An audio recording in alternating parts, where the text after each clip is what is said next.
Hello everybody, I am Manisha, VMC Zoology faculty. So today we are talking about NEET biggest scam controversy कि आज मैं आपको इसके latest update के बारे में बताऊंगी कि जो अभी latest supreme court of India ने जो पिटीशन दी हुई है। सुप्रीम कोर्ट ऑफ इंडिया ने सेंट्रल गवर्नमेंट और एनटीए के लिए एक इशू जारी किया। उसमें उन्होंने उससे कुछ क्वेश्चंस पूछे हैं।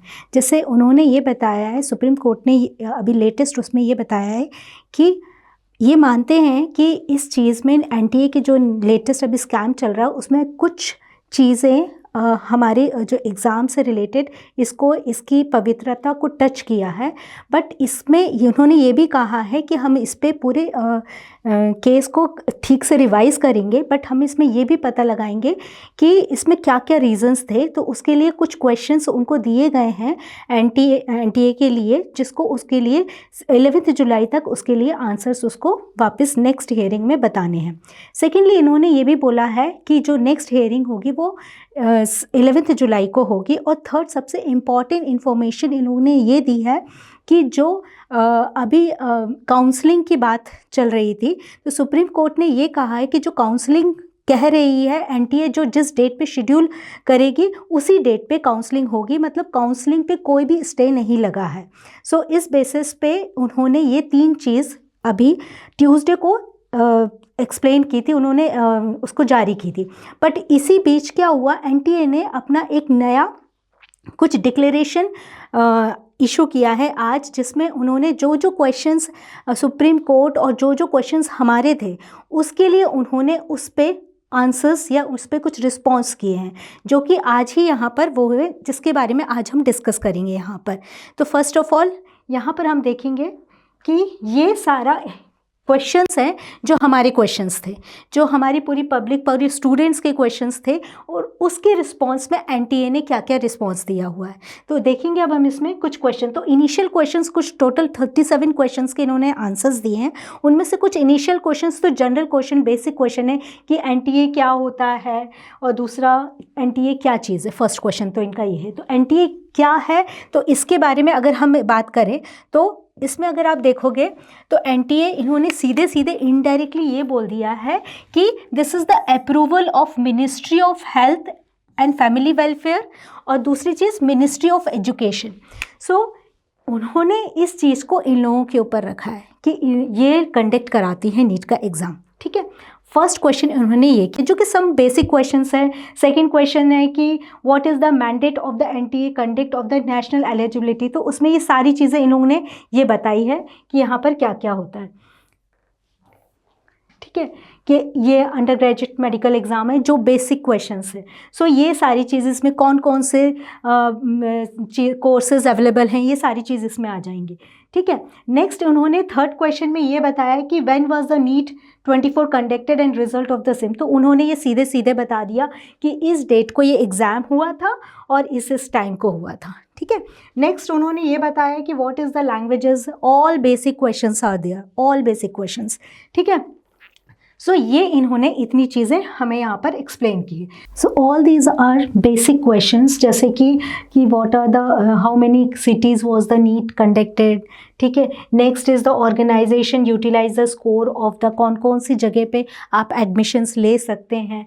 ठीक है, नेक्स्ट अगर हम उसमें देखेंगे तो what is the role of NTA in the NEET. तो ये आप इन्होंने सारी चीज़ें बता दी कि वो कंडक्ट करते हैं एग्जामिनेशन रिजल्ट बेस्ड एलिजिबिलिटी के बेसिस पे। सो ये हो गया। नेक्स्ट हम देखेंगे हाइलाइट्स ऑफ नीट यूजी। तो आपको ये सारी चीज़ें दी हुई है कि कितने अलॉटमेंट दी है, कि कितने टोटल कैंडिडेट्स होते हैं, किस में कैसे कैसे उसमें स्टूडेंट्स के लिए किस तरह से उनमें अवेलेबल रहता है, सारी आपको पता चल जाता है। थर्ड जो नेक्स्ट क्वेश्चन है ये आप देखेंगे इसमें कि यूजी में कितना जाता है या कितनी इतनी कट ऑफ्स रहती है, ये सारी फीमेल वगैरह। सो ये these all are basic questions. ठीक है, जो कि आपके उसमें सारे एप्लीकेशन फॉर्म में भी आते होंगे। सो कितने सेंटर में कहाँ पर थे। नाउ अब हमारा जो मेन आएगा ना आपको नेक्स्ट, आपको जो अभी हमारे जो इश्यूज चल रहे हैं। So next, Did the candidate get an opportunity to challenge the provisional answer key for the NEET UG 2024? तो हम यहाँ पर बोलेंगे yes। ठीक है, अब यहाँ पर ये तो बिल्कुल क्लियर हो गया कि इस डेट को अगर आप देखेंगे तो आंसर शीट रिलीज़ कर दी थी एनटीए ने। बट अगर हम देखें कि यहाँ पर एक जो सबसे इम्पॉर्टेंट चीज़ यहाँ पर आई है कि वन की of the physics question change in the final answer की ऑफ द नीट यूजी 2024। तो ये चीज़ हम मानते हैं कि हाँ ऐसा हुआ। तो एक बात बताइए कि नीट जो एनटीए एग्ज़ाम जो पेपर बनाती है वो पूरे साल में उसको सिर्फ 200 क्वेश्चन बनाने हैं, ठीक है। उस क्वेश्चन के बेसिस पे एक क्वेश्चन में यहाँ पर उसमें भी चेंज करना पड़ा, और हम मानते हैं कि जो ये चेंज हुआ है because of the change of the syllabus, वो भी मिडिल सेशन में आपने सिलेबस चेंज किया। तो इस बेसिस पे यहाँ पर उन्होंने इस चीज़ को इस तरह से वो किया कि यहाँ पर नीट के एग्ज़ाम में एक क्वेश्चन ये हुआ। तो we agree this thing. Now based on the answer key the result of the NEET 24 prepared और डिक्लेयर हुआ, ठीक है। अब नेक्स्ट क्वेश्चन यहाँ पर आता है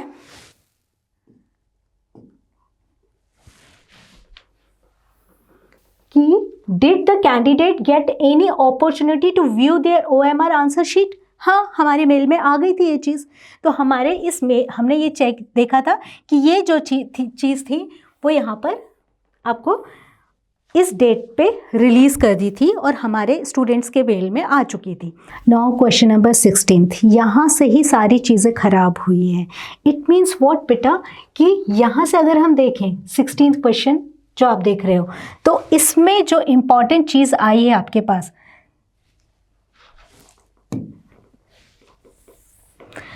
ये देखिए कि what was the role of grievance redressal committee in giving the compensatory marks for the time loss and why was it done. तो यहाँ पर ये जो आप देख रहे हैं ये दोनों चीज़, तो सबसे इम्पॉर्टेंट जो चीज़ यहाँ पर है कि ये किस चीज़ में दिया हुआ है। ये प्रोविज़न कहीं पे एनटीए ने ऐसा कहीं भी क्लियर नहीं किया है। आज तक जितने भी एग्ज़ाम हुए ऐसा तो कहीं भी नहीं हुआ है कि कहीं भी किसी को कॉम्पनसेटरी मार्क्स मिले हुए, ठीक है। सेकेंडली अगर हम देखेंगे कि ये जो अगर इन्हें दिए भी हैं मार्क्स, ठीक है, तो उस बेसिस पे अगर दिए हैं तो उन्होंने कई सेंटर्स में दिए हैं, तो उसके बेसिस पे उन्होंने बोला है कि टाइम के कारण, लॉस ऑफ टाइम, तो ठीक है, उसके अकॉर्डिंग ऐसा कौन सा फॉर्मूला यूज़ किया उनने जो कॉम्पनसेटरी मार्क्स दिए हैं, and what was the provision of this formula. So this is the major issue जिसका क्लियर आंसर इन लोगों ने नहीं दिया है, ठीक है। दूसरी चीज़ इन लोगों ने क्या बोली है कि to compensate for the loss of time such candidate they are compensated with, ठीक है, आई एग्री, ठीक है। बट आप यहाँ पर ये चीज़ अगर है तो इस चीज़ को पता लगाइए कि ये कौन कौन से सेंटर में है। शुरू में तो उन लोगों ने ये बोल दिया था कि सिर्फ एक ही सेंटर है सवाई माधोपुर, वहाँ पर ये चीज़ है, तो आप उधर का तो बता रहे हैं, पर बाद में धीरे धीरे ये चीज़ पता चली कि 4 सेंटर और हैं, तो आप वहाँ पर CCTV फुटेज बताइए कि कैसा क्या है। सो ये सबसे बड़ा मेजर इशू था जिसका बहुत क्लियर एनटीए ने आंसर नहीं दिया हुआ है हमें, ठीक है। नेक्स्ट अगर क्वेश्चन हम देखें, how were the compensatory marks calculated, again what is the formula behind this, किस बेसिस पे इन्होंने दिया है, ठीक है। तो इस बेसिस पे इन्होंने कौन सी चीज़ दी है कि इन लोगों ने 6 मई को एनटीए ने एक प्रेस कॉन्फ्रेंस जारी की थी, उसमें ये बताया था कि हम यहाँ पर ऐसे मार्क्स को कैलकुलेट कर रहे थे। तो कैलकुलेट कर रहे हो तो विच फॉर्मूला, कौन सा फॉर्मूला कैलकुलेट करके दे रहे हो, ठीक है। दूसरी चीज़ अगर ये बता रहे तो अगर ये फॉर्मूला ले रहे हैं तो इसका प्रोविज़न कहाँ दिया हुआ है, ठीक है। सेकेंडली आपने बोल दिया कि ये सिर्फ एक प्लेस का था जो कि सवाई माधोपुर एक प्लेस है राजस्थान में, उस जगह पे था, ठीक है। धीरे धीरे पता चला कि यहाँ पर 4 स्टेट्स और इन्वॉल्व हो गए। तो ये कैसे पॉसिबल है जब इनिशियल में सवाई माधोपुर, उसके बाद 4 स्टेट्स और हो गए। सो नेक्स्ट अगर हम देखें तो ये सेकेंड चीज़ है जिसका उन्होंने बहुत क्लियरली कोई चीज़ का नहीं बताया, और उन्होंने इनिशियल चीज़ में क्या बोले कि 1563 candidates were compensated for the loss of time, ठीक है। सो ये जो चीज़ है इस चीज़ को उन्होंने बहुत अच्छे से क्लियरली नहीं बता पाए, ठीक है। सो नेक्स्ट क्वेश्चन अगर हम इसमें बात करें तो अभी आप लोगों ने देखा था कि मैंने आपको बताया था कि किस बेसिस पे इन्होंने ये कैलकुलेट किए थे सारा चीज़, तो ये ऐसा कोई प्रोविज़न है ही नहीं एनटीए के पास, ठीक है। तो नाउ अब हम इसमें देखेंगे कि जो नेक्स्ट इन लोग ने चीज़ें बताई है उसके बेसिस पे अब देखो, how can any candidate score 718 and 719 जो marks in the NEET UG 2024? बहुत ही अलग सी चीज़ हुई है जो आज तक कभी नीट के एग्ज़ाम या कॉम्पिटिटिव एग्ज़ाम्स में, इस नीट के एग्ज़ाम में ऐसा कभी नहीं हुआ। क्योंकि अकॉर्डिंग टू नीट के पेपर के अकॉर्डिंग क्या होता, जब कोई भी क्वेश्चन सही होता है तो +4 होता है, और जब क्वेश्चन गलत होता है तो -1 होता। तो उस बेसिस पे 718 और 719 का कोई चांस ही नहीं बनता। बट यहाँ पर इन्होंने ये पहली बार दिया है, और अगेन अगेन अगेन इनका ये फेवरेट चीज़ है, दिस कॉम्पनसेटरी मार्क्स। सो इसके बेसिस पे उन्होंने ये दिए, ठीक है। और इसके पीछे उन्होंने कई चीज़ें बताई है, जैसे लॉस ऑफ दिस टाइम और सारी चीज़ों की। तो उस बेसिस पे ये, और तीसरी चीज़ इन्होंने क्या कहा कि इस बार स्कोर बहुत ज़्यादा गया है। तो कितना ज़्यादा गया होगा भाई? जैसे पिछली बार अगर हम वही देखें तो जहाँ 40,000 रैंक जिसकी रहेगी वो 80,000 हो जाएगी। तो ये यहाँ पर ये जो चीज़ है ये बहुत ही वियर्ड चीज़ है, जिसका उन्होंने बहुत क्लियर आंसर नहीं दिया है हमें, ठीक है। नेक्स्ट अगर देखें, were there any candidate beside the 1563 who receive compensatory, ऐसा इन्होंने कहा है कि कुछ सेंटर्स रहे हैं। ये चीज़ आप देख रहे हो ना, ये चीज़ उन्होंने ये बताई है on the basis of loss of time. इस बेसिस पे इन्होंने बताया कि लॉस ऑफ टाइम के कारण इन बच्चों को कुछ ग्रेस मार्क्स मिले, ठीक है।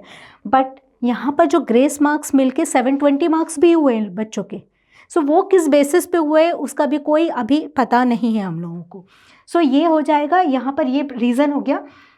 अब यहाँ पर आप ये देखो, ये चीज़ तो पहले इनिशियल उन्होंने बोला था कि ये ग्रेस जो मार्क्स दे रहे हैं वो एक सेंटर के बच्चों को दे रहे हैं। धीरे धीरे वो 4 सेंटर्स के बच्चे को, चारों सेंटर में ये ऐसी कैसी प्रॉब्लम आ गई कि एक ही टाइम पे सारी चीज़ें हुई। मतलब इस बार आप नहीं देख रहे कितनी चीज़ें डिफरेंट हो रही, मतलब इसी साल सब कुछ होना था। इसी साल आप देखो, यहाँ पर आप देखो तो पेपर डिस्ट्रीब्यूशन का टाइमिंग गलत हुआ, बच्चों को टाइम कम मिल रहा है, बच्चों को ग्रेस मार्क्स मिल रहे हैं, और this is the first time कि इतने बच्चों के 720 मार्क्स आ रहे हैं, ठीक है। हम आई एग्री, ठीक है, कि हो सकता है कि बच्चे एकदम से आ सकते, पर ऐसा कैसी जगह है कि एक ही जगह से लाइन से बच्चों के बिल्कुल एक से मार्क्स आ रहे हैं। सो ये भी एक बहुत बड़ा क्वेश्चन मार्क्स है एनटीए पे, जो कि बहुत क्लियरली वो उसको एक्सप्लेन नहीं कर पा रहे, ठीक है ना। सो अब नेक्स्ट अगर हम देखें 20th क्वेश्चन में, डिड द 44 परफेक्ट जो स्कोरर है 720 जो हैं जिनके, who benefited from the physics question with 2 correct answers also receive comp. तो ये चीज़ वही तो बताया उन्होंने कि कुछ बच्चों के अगर कम मार्क्स भी होंगे उनको वो ग्रेस मार्क्स मिल के या फिजिक्स के वो एक्स्ट्रा मार्क्स मिल के 720 मार्क्स हो गए। सो यहाँ पर भी उन्होंने बहुत अच्छे से चीज़ों को बहुत अच्छे से एड्रेस नहीं किया है। तो नेक्स्ट अगर हम देखेंगे तो ये जो 3-4 क्वेश्चन को उन्होंने बहुत घुमा फिरा के दिया है, कोई हमें क्लियर आंसर्स नहीं दिए इस चीज़ के। Now next is why the answer key was change from 1 correct option to multiple correct options for a physics. So इसके अकॉर्डिंग क्या रहा, ये जो प्रॉब्लम आई है, ये इशू आया because of the middle session में सिलेबस एकदम चेंज होके आया। तो इसके पीछे जो रीज़न था वो सिलेबस चेंज इन्होंने इस चीज़ को बोला है। तो इस कारण से ये सारी जो इशू आए हैं उन्होंने इस चीज़ को एक्सप्लेन किया, ठीक है। अब हम अगर नेक्स्ट देखेंगे, इसमें नेक्स्ट सबसे इम्पॉर्टेंट क्वेश्चन है कि are CCTV cameras install in every examination room and what is the purpose. तो इन लोग ने क्या कहा, हाँ yes, every room has a CCTV camera installed, ठीक है। और अब देखो इसमें, they are used for monitoring throughout the test as well as the post examination video evaluation। तो जब ये सारी चीज़ें हो रही थी तो क्या ये पता नहीं चल रहा था किस सेंटर में पेपर डिस्ट्रीब्यूशन का टाइम क्या था या पेपर डिस्ट्रीब्यूशन के लिए कितना लेट हुआ। तो ये सारे जो मेन रीज़न यहाँ पर आ रहा था ये कि CCTV कैमरा होते हुए भी ये सारी चीज़, ये गड़बड़ कैसे हुई, ये प्रॉब्लम यहाँ पर कैसे आई कि यहाँ पर पता ही नहीं चला कि यहाँ पर पेपर डिस्ट्रीब्यूशन लेट हुआ या क्या हुआ। उस चीज़ में आप सिर्फ एक ही सेंटर के बारे में बात कर रहे हैं, सवाई माधोपुर के, और सेंटर में भी तो ये प्रॉब्लम आई, उस चीज़ के बारे में बाद में आप डिस्कस कर रहे हैं। सो एक ये इशू रहा इसमें, तो उसका भी आंसर उन्होंने पहले कुछ दिया था जब फर्स्ट प्रेस उन्होंने दी थी, उसके बाद उसके 3-4 सेंटर्स इनने और इन्वॉल्व कर लिए। सो ये एक इशू है। Next, what measure they taken by the NTA to prevent malpractice during exam. देखिए सबसे इम्पॉर्टेंट अगर हम इसमें बात करें तो कोई भी सेंटर होता ना, आप देख रहे हो कि सारी जो आप एग्ज़ाम हुआ तो उसमें आपने देखा एक पर्टिकुलर सेंटर से कुछ सीक्वेंस में बच्चों के 720 मार्क्स आए, जो कि बहुत ही वियर्ड टाइप का था। मैं ये नहीं कहती कि ऐसा नहीं है कि बच्चे एक सेंटर के नहीं ला सकते 720, ऑब्वियसली होते हैं बच्चे ला सकते, बट थोड़ा सा बहुत ही अलग सी बात है कि ये सारी चीज़ कैसे हुई। और एक चीज़ और, कभी भी ऐसा नहीं होता कि सेकेंड टाइम कोई विंडो खुलती है एग्जामिनेशन फॉर्म में, एप्लीकेशन फॉर्म के लिए, but this is the first time यहाँ पर सारा कुछ होने के बाद सेकेंड टाइम विंडो खुली है। तो ये जो विंडो खुली तो क्या उन्हीं बच्चों के लिए थी जो एक पर्टिकुलर सेंटर में थे, और वो सीक्वेंस में जो रोल नंबर थे उन्हीं बच्चों के 720 मार्क्स आ रहे। सो यहाँ पर ये सारी चीज़ों के बारे में हम अगर बात करें तो यहाँ पर अभी भी थोड़ा सा डाइसी केस लगता हम लोगों को। सो नेक्स्ट अगर देखें, what action NTA is taken on the unfair mean cases. तो अगर इस चीज़ की बात करें तो एनटीए, अगर आप देखो 2015 का एग्ज़ाम देखेंगे, अगर नीट का जो पेपर हुआ था उसके अकॉर्डिंग अगर हम देखें तो टोटल 44 अराउंड स्टूडेंट्स थे जो कि उनके ऊपर ये था कि कुछ अनफेयर केस थे उसमें। तो अकॉर्डिंग टू एनटीए का कहना था कि अगर एक भी बच्चा अगर ऐसा कर रहा है, एक भी बच्चे का ऐसा आ रहा है, तो उस एग्ज़ाम की जो है पवित्रता भंग हो रही है। तो उस बेसिस पे अगर हम बात करें तो यहाँ पर तो पूरा का पूरा एक मास, बिल्कुल सेक्शन ऑफ स्टूडेंट्स के साथ जब ये हो रहा था तब यहाँ पर वो चीज़ को नहीं देख रहे हैं। सो यहाँ पर ये जो हो गया, यहाँ पर तो दो बात हो गई कि पहले आपने वहाँ पर फिर से रिकंडक्ट कराया नीट का, और नाउ दिस टाइम आप यहाँ पर देख रहे हो कि यहाँ पर आप काउंसलिंग की बात कर रहे हो और नीट के एग्ज़ाम की बात ही नहीं कर रहे हो। तो ये एक मेजर इशू रहा यहाँ पर। यहाँ तक तो आप लोगों ने देख लिया था कि कैसे अनफेयर केसेस थे। अब हम नेक्स्ट उसकी बात करें अगर हम,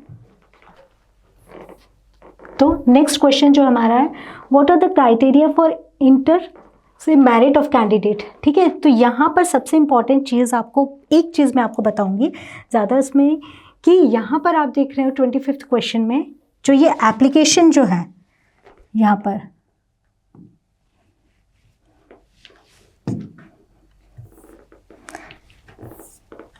ये जो दिख रहा है आपको application number in ascending order. ठीक है, अगर हम ये देखें ना कि आप लोग को मैंने भी बताया था प्रीवियस उसमें कि अगर हम एक ही सेंटर से अगर फॉर्म भरते हैं ना, एक ही दिन में फॉर्म भरते हैं तो हमें एक ही सेंटर मिलता है। ठीक है ना, तो यहाँ पर उस बेसिस पे यहाँ पर तो बीच में जो ओपन हुई थी तो कोई जो आप देख रहे हो कि एक ही सेंटर से कुछ बच्चों का एक से मार्क्स आए हैं। ठीक है, और वो एक ही सेंटर के, तो क्या जो रीओपन हुई थी साइट बीच में, तो क्या उस टाइम पे इन बच्चों ने फॉर्म भरा था और वो उनको एक ही सेंटर मिला और वो एक से मार्क्स लेके आए, या फिर वहाँ के बच्चे इतने जीनियस है कि 720 उस जगह में ऐसा हो गया। सो एक ये जो था ना, इस चीज़ को उन लोग ने ठीक से बता नहीं पाए। ठीक है, नेक्स्ट अगर हम देखेंगे इसमें,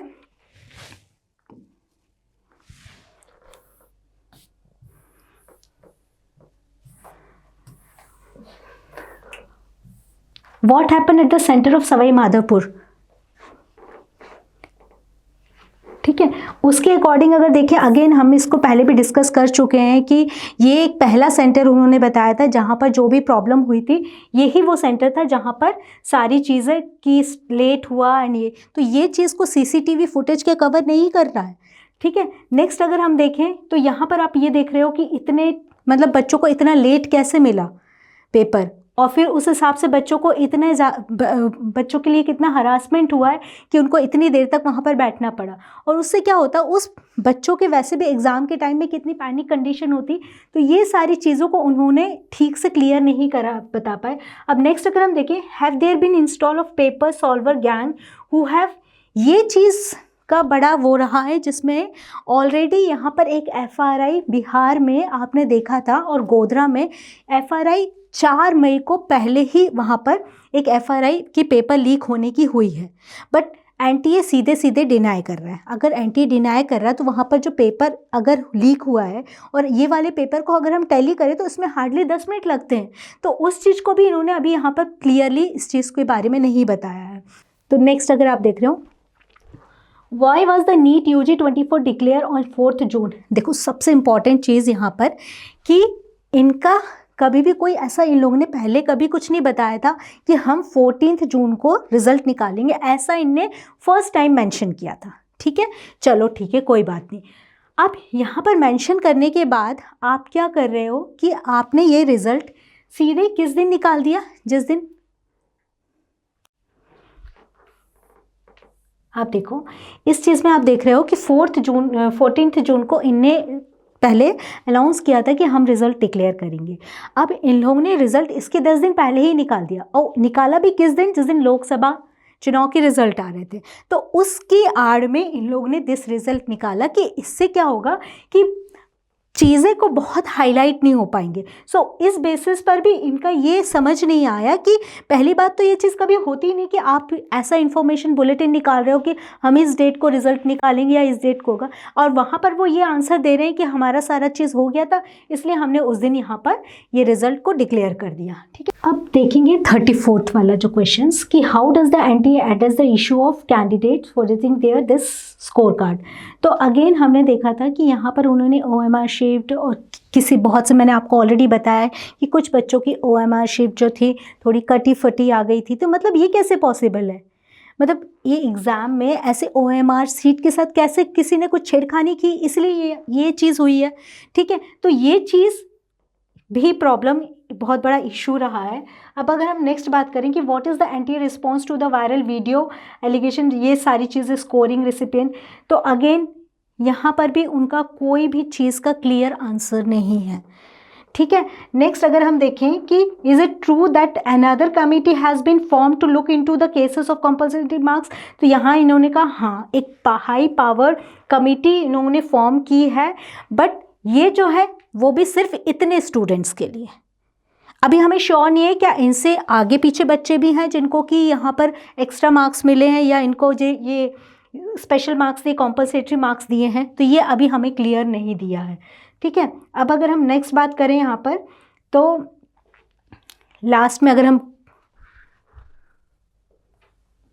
कि how can I stay updated on official information regarding the, इसमें तो यहाँ पर आपके पास ये वेबसाइट दी हुई है, आप इसमें जाकर आप बहुत सी चीज़ों को जो रिसेंट अपडेट हो रही हैं उसके बारे में हम इसके बारे में जान सकते हैं। ठीक है, सो अगर हम इसमें पूरी चीज़ें देखा जाए, अगर हम इस चीज़ को पूरा कंप्लीट देखें, तो ये इन्होंने अपने आप को किसी भी तरह से कवर करने के लिए किया है। और देखो बेटा, अगर एक बार जो आप देख रहे हो काउंसलिंग शुरू हो गई, तो फिर बहुत सी चीज़ें ना, बहुत सी बच्चों के लिए ना बहुत लॉस होगा। मतलब इनका जो टोटल एक ही चीज़ है कि रीनीट नहीं कंडक्ट कराना, इनका मेन पर्पस है कि रीनीट की जगह जल्दी से काउंसलिंग हो जाए, क्योंकि काउंसलिंग हो गई तो एक बार को जितने बच्चों का स्टूडेंट है, बाकी ये छोटी चीज़ें जो इतने स्टूडेंट्स हैं, इन बच्चों के लिए वो कुछ ना कुछ करते रहेंगे। तो मेन चीज़ है कि अभी हमें फिर भी होप नहीं छोड़ना है, अभी हमें देखेंगे, क्योंकि सुप्रीम कोर्ट ऑफ इंडिया भी आगे क्या डिसीज़न लेती है, अब नेक्स्ट हायरिंग में हम देखेंगे। तो बच्चों प्लीज़ आपको परेशान होने की ज़रूरत नहीं है, कोई भी पैनिक होने की ज़रूरत नहीं है, अभी बस आप कूल और काम रहिए। जो भी नए नए अपडेट्स आएंगे मैं आपको लेके आऊँगी, आप लोग बिल्कुल परेशान मत होइएगा। और अभी हम देखेंगे कि नेक्स्ट, अभी बहुत टाइम है, अभी देखते हैं कि बहुत सी चीज़ें आएंगी कि सुप्रीम कोर्ट क्या करता है, कैसे होगा। तो आप लोग जस्ट रिलैक्स रहिए, जो होगा अच्छे के लिए होगा। बस आपके जो भी नए नए अपडेट्स रहेंगे मैं आपको लाऊंगी, इसके रिगार्डिंग जो भी आपको मुझे पता लगेगा मैं आपको अपडेट करके बताऊंगी। बस अब आप लोग रिलैक्स काम करिए। ओके, नाउ प्लीज़ VMC के इस चैनल को सब्सक्राइब करिए, लाइक करिए, और जो भी आपके कोई भी इश्यूज़ हैं, कोई भी प्रॉब्लम है, और प्लीज़ कमेंट बॉक्स में अपने प्रॉब्लम्स लिखिए। ठीक है, थैंक यू।